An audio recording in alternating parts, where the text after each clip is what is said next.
Fala pessoal, vamos agora aprofundar o estudo na aposentadoria voluntária dentro do regime próprio de previdência social. Pois bem, regime próprio de previdência social, vocês sabem, é aquela, né, aplicável aos servidores públicos ocupantes de cargo efetivo. Pois bem, e esse servidor público ocupante de cargo efetivo, quais requisitos deve cumprir para poder pleitear a sua aposentadoria voluntária? Vamos ver. Aqui está, pessoal, essa aposentadoria que o servidor público pode pedir quando preenche o tempo de contribuição e a idade, chama-se aposentadoria voluntária, ok? E vamos ver qual é a aposentadoria voluntária aqui no regime próprio de previdência social. Vamos lá.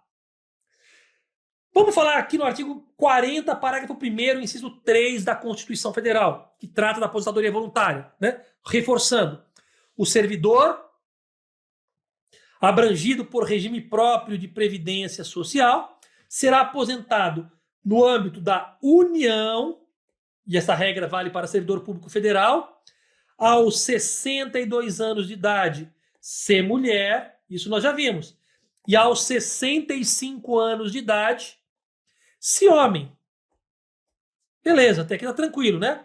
E nós já vimos também que no caso do Estado, dos servidores dos estados, do DF e do município, a idade mínima para que eles se aposentem deve ser estabelecida mediante emenda às respectivas constituições dos estados e respectivas leis orgânicas dos municípios. Sempre observando, além dos requisitos aqui, tempo de contribuição e demais requisitos estabelecidos onde? Em lei complementar, que é lei de regras gerais, do respectivo ente federativo. Então, olha que interessante. Para a União, 65 anos homem, 62 anos de idade mulher, além do tempo de contribuição. Estado, DF e municípios terão as idades estabelecidas nas suas constituições estaduais ou leis orgânicas municipais, né? Além, claro, de se observar demais requisitos e também tempo de contribuição estabelecido na lei complementar do respectivo ente federativo. Sabendo disso, vamos agora avançar e aprofundar esse estudo. Vamos lá.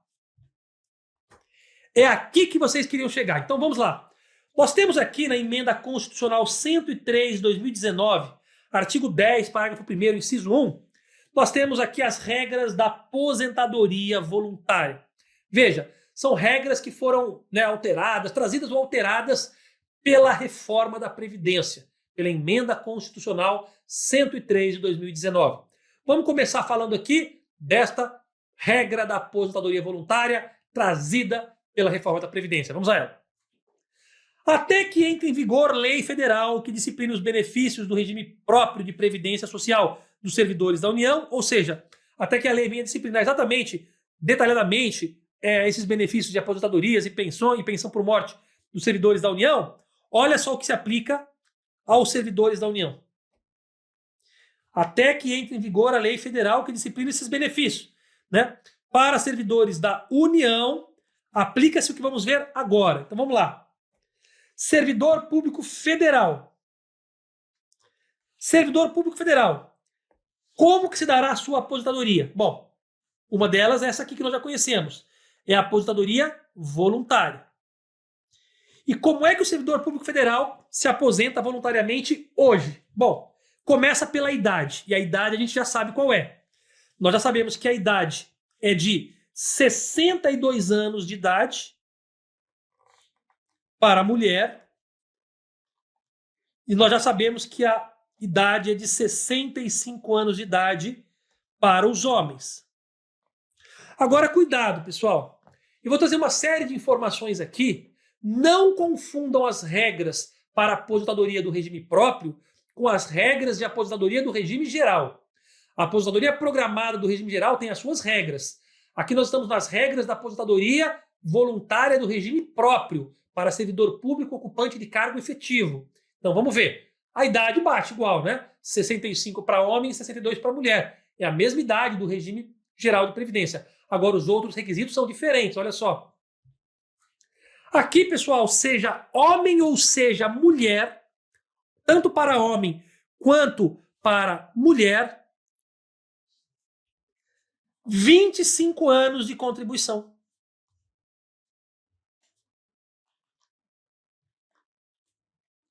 Então veja, mulher para se aposentar como servidora pública, vinculada ao regime próprio da União, 62 anos de idade e pelo menos 25 de contribuição. Homem, 65 anos de idade e pelo menos 25 de contribuição. Vejam, repito, é diferente do regime geral. Lá no regime geral, o homem tem a aposentadoria programada com 65 anos de idade e 20 de contribuição. A mulher, 62 de idade com 15 de contribuição. Esquece isso por hora. Aqui no regime próprio, 25 anos de contribuição no mínimo, seja para o homem, seja para a mulher. Homem e mulher aqui têm o mesmo tempo de contribuição exigido, só muda a idade, que é 62 anos de idade para a mulher, com 25 anos de contribuição, ou 65 anos de idade para o homem, com os mesmos 25 anos de contribuição. Mas não basta.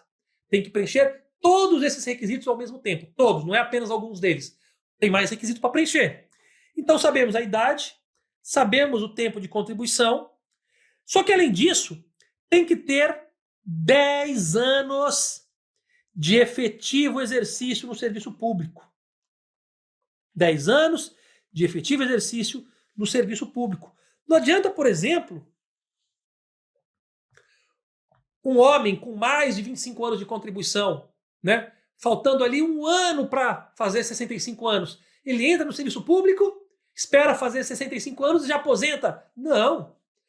Ele tem que ter pelo menos 10 anos de efetivo exercício público. Não basta ele ter os 65 anos de idade com os 25 anos de contribuição se homem. Não basta a mulher ter os 62 anos de idade e os 25 anos de contribuição. Não basta.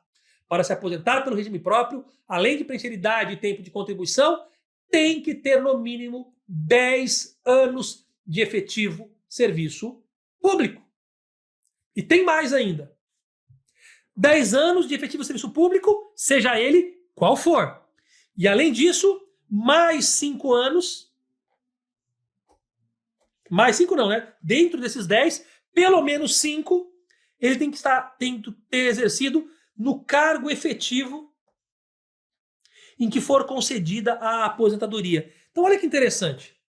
Então, além de ter a idade mínima, os 25 anos de contribuição, tem que ter no mínimo 10 anos de serviço público e tem que ter pelo menos 5 anos no cargo efetivo onde irá fazer o requerimento da aposentadoria.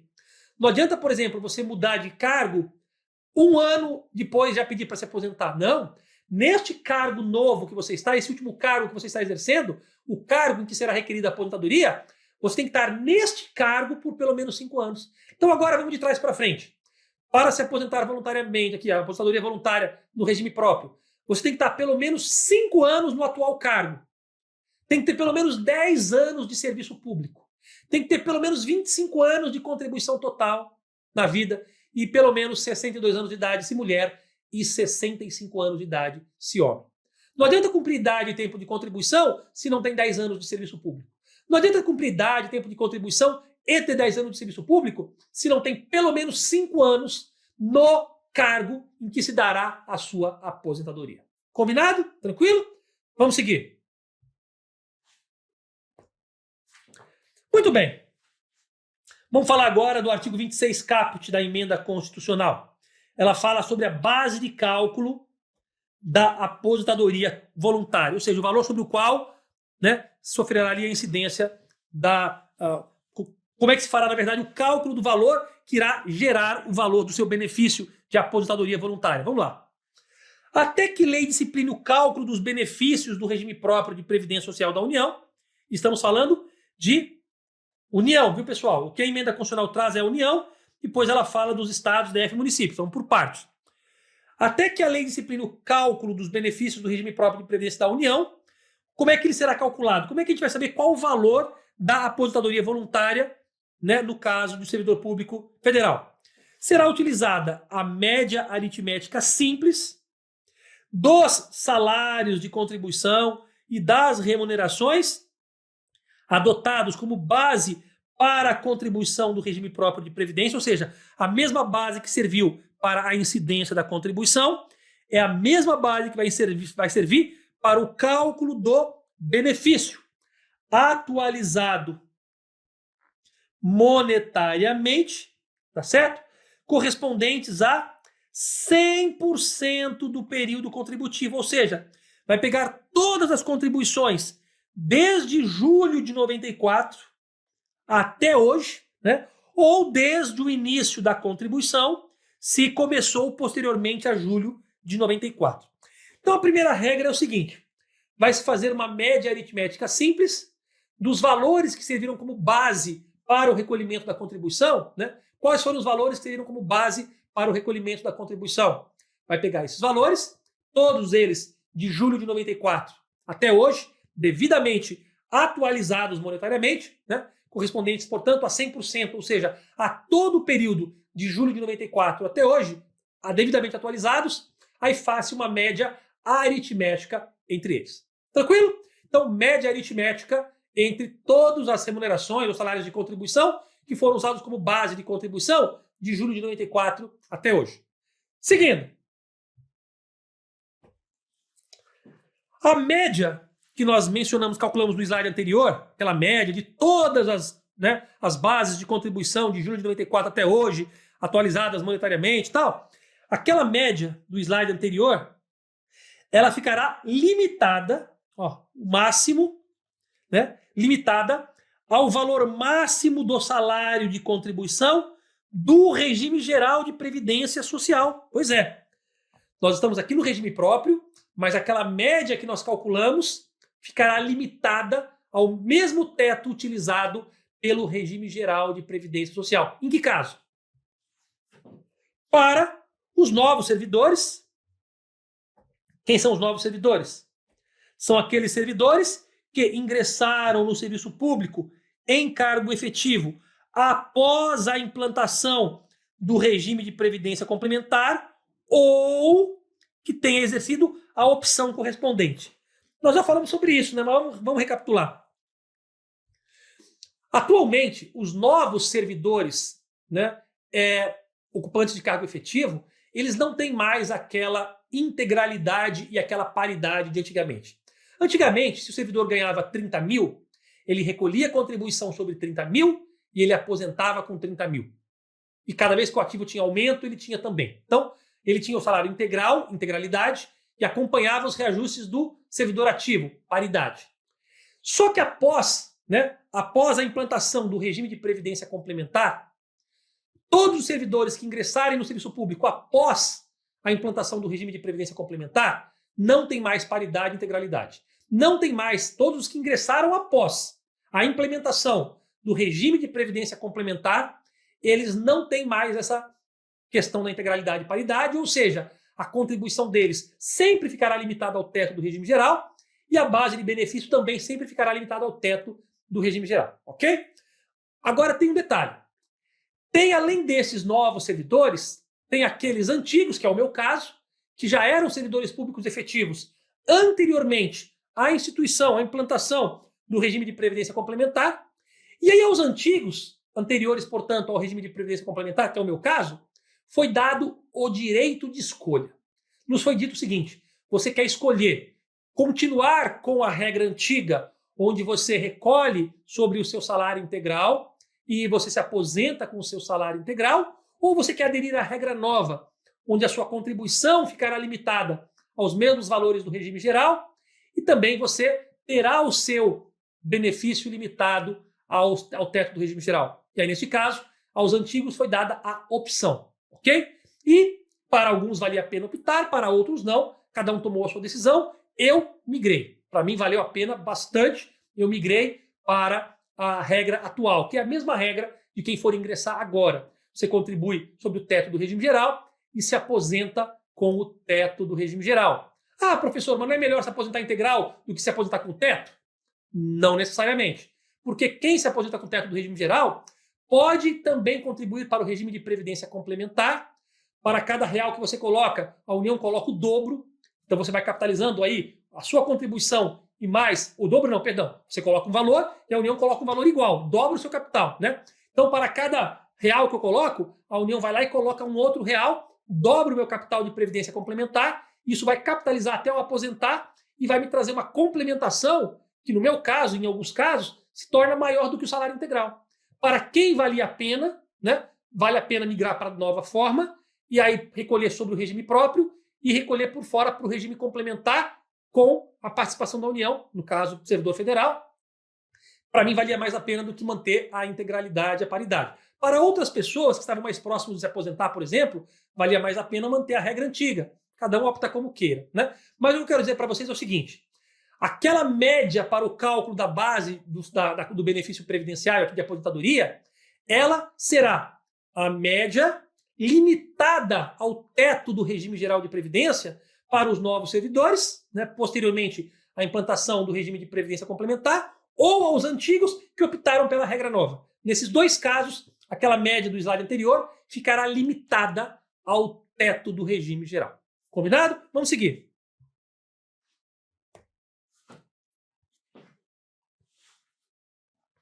Muito bem. Lembrando que essa contribuição ao qual nos referimos era a contribuição previdenciária paga ao regime próprio de previdência. Mas vamos lá. Valor da aposentadoria voluntária. Está aqui, ó. Emenda Constitucional 103 de 2019, artigo 26, parágrafo 2, parágrafo 2º, inciso 2. Muito bem. Até que lei discipline o cálculo dos benefícios do regime próprio de previdência social da União, qual será o valor do benefício? Ora, o valor do benefício de aposentadoria voluntária corresponderá. Qual que é o valor? 60% daquela média aritmética estudada, que nós vimos agora, né, 2 slides atrás, com acréscimo de 2% para cada ano de contribuição que exceder o tempo de 20 anos de contribuição. Veja que aqui a regra para homem e para mulher é a mesma. Para cada ano que exceder 20 anos de contribuição, vai acrescentando mais 2%. 60% mais 2% para cada ano que exceda 20 anos de contribuição. Desta forma, para atingir 100% da média, o servidor deverá ter pelo menos 40 anos de contribuição. Olha que interessante. Não confundam com a regra do regime geral. No regime geral, é 60% mais 2% para cada ano de contribuição que a mulher tem acima de 15 e homem acima de 20, esquece. Aqui no regime próprio, nós temos aqui, o valor será 60% daquela média que nós calculamos, né? Mostrei para vocês como calculava, 60% daquela média, acrescidos de 2% para cada ano de contribuição que o segurado tenha acima de 20. Assim sendo, ele só vai chegar com 100% daquela média quando tiver pelo menos 40 anos de contribuição. Tem que trabalhar para dedéu, tá certo? Vamos seguir. Qual que é o limite mínimo da aposentadoria voluntária? Olha só, o valor dos proventos do benefício de aposentadoria voluntária não poderá ser inferior ao valor de um salário mínimo. Ok? Sempre que o valor do benefício, uma vez calculado, resultar em valor inferior ao salário mínimo, o salário mínimo está garantido. Combinado? Muito bem, pessoal. Falei para vocês sobre a aposentadoria voluntária. Vamos falar no próximo tópico sobre a aposentadoria por incapacidade permanente. Lembrando que nós teremos também tópicos onde nós falaremos das aposentadorias concedidas com requisitos diferenciados. Nós vamos falar de aposentadoria para professor, aposentadoria para militar, aposentadoria para deficiente, aposentadoria para pessoa que exerce atividade, né, nociva. Então, tudo isso será objeto de estudo individualizado. Por hora, nós apenas estamos fechando o tópico da aposentadoria voluntária, daquela mais convencional, da mais comum, tá bom? No próximo tópico, a gente fala então de aposentadoria por incapacidade permanente. Até já!